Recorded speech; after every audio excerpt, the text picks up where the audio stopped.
డోర్వేకి స్వాగతం. సూచనలు లేదా సమాచారాన్నందించే స్వీయ శోధన సాధనం. తీవ్రమైన అన్వేషకులకై ఈ వీడియోస్‌ల శ్రేణి వేచి ఉంది. సో, నిన్న వీడియోలో మనం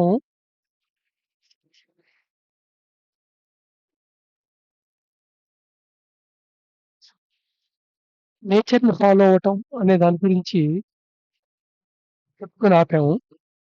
సో, రిత్ గవర్న్స్ ద నేచర్.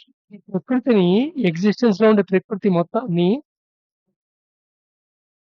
గవర్న్ చేసేది ఏమిటయ్యా అంటే రిత్. రిత్ అంటే ఆర్డర్ అని తెలుసుకున్నాం కదా మనం. ఎందుకంటే ఎగ్జిస్టెన్స్‌లో, నేచర్‌లో ప్రతీదీ ఒక క్రమ పద్ధతిలో, ఒక నియమాలని అనుసరించి జరుగుతుంది.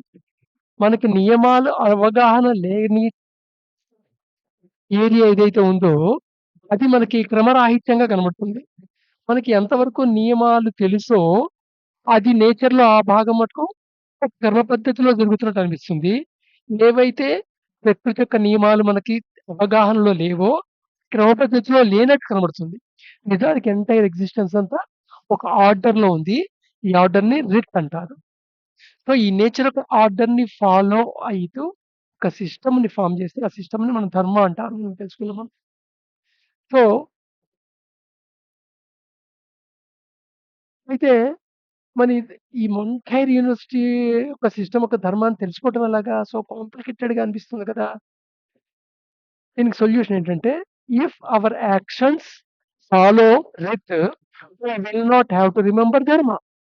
సో, మనం ఈ ప్రతి ఒక్క ఆర్డర్ ఏదైతే ఉందో, ఆ ఆర్డర్‌ని ఫాలో అవుతూ, దాన్ని ఇంటిగ్రేట్ చేసుకుంటూ గనక మన యాక్షన్స్ గనక ఉన్నట్టయితే, మన చర్యలు, ప్రతిచర్యలు ఉన్నట్టయితే, ధర్మ ఇట్‌సెల్ఫ్ వేకప్ ఇన్‌సైడ్ అస్. మన లోపలే ధర్మ అనేది వేకప్ అవుతుంది. కానీ ఇక్కడ ఒక morality structure, dos and don'ts structure లాగా దీన్ని చూడకూడదు. బియాండ్ బియాండ్ దట్ అన్నమాట. ఇక్కడ ఇంపార్టెంట్ నియమం ఏమిటయ్యా అంటే, యథా పిండే తథా బ్రహ్మాండే. శరక సంహితలో సూత్రం ఇది. దీని అర్థం ఏంటంటే, whenever whatever exist in the universe exist in the human being and vice versa. ఇక్కడ యూనివర్స్‌ని లోక అని చెప్తున్నామన్నమాట. ఎవదంతో ఇది లోకే, అలాగే పురుషలో కూడా అలాగే ఉంటుంది అని చెప్తున్నాడన్నమాట. అలాగే వైస్ వర్సా అంటే పురుషలో ఏదైతే ఉందో అంటే జీవిలో ఎలా అయితే ఉందో అదే మళ్ళా లోకంలో కూడా ఉంది అని చెప్తుంటాడు. సో, అందుకని మైక్రో లెవెల్‌గా తీసుకున్నా, మాక్రో లెవెల్‌లో తీసుకున్నా ఈ కాస్మాస్ ఇంచుమించు ఒక సిమిరల్ ప్యాట్రన్‌లోనే ఎండ్ అవుతుంటుంది. దీని మీద ఆల్రెడీ ఫస్ట్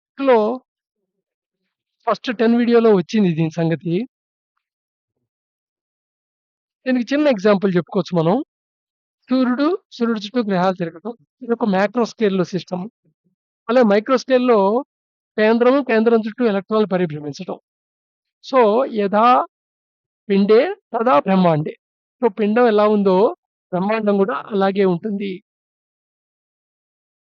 సో, అందుకని మనం సూక్ష్మమైన దాని గురించి అండర్‌స్టాండ్ చేసుకుంటూ వెళ్ళిపోతున్నా, లేదా స్థూలమైంది ఓవరాల్‌గా హోల్‌సమ్‌గా అండర్‌స్టాండ్ చేసుకోవడానికి వెళ్తున్నా, ఈ టోటల్ ఎగ్జిస్టెన్స్ ఒక రీతిని అర్థం చేసుకునే అవకాశం ఉంటుందన్నమాట.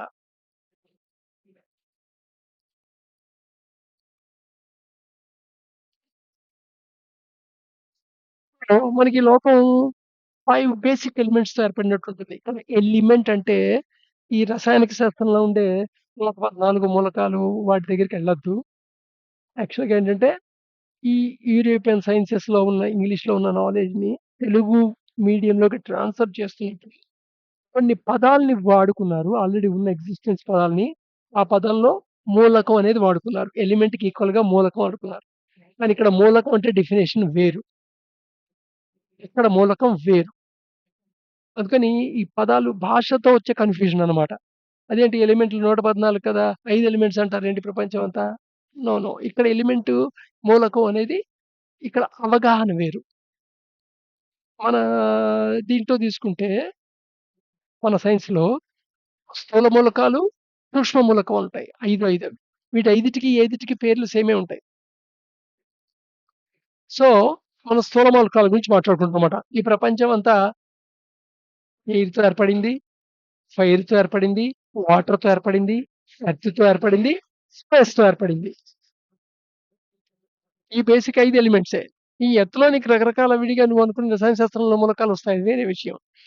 కానీ బేసిక్ ఎర్త్ అంటే it includes encompasses all elements known in chemistry అన్నమాట. సో, ఎందుకంటే ఆ ఎలిమెంట్స్ అన్నీ ఎక్కడ ఎర్త్ నుంచి తీసినవే. ఎర్త్ నుంచి ఐసోలేట్ చేసి, సెపరేట్ చేసి క్యారెక్టర్స్ బట్టి ఇది అని పేర్లు పెట్టి చెప్పినవే కదా! సో, ఓవరాల్‌గా ఎర్త్ అని చెప్తున్నాం. ఎర్త్ అనంగానే ఇక్కడ భూమి, మ్యాటర్ కింద తీసుకుంటున్నాం మనం.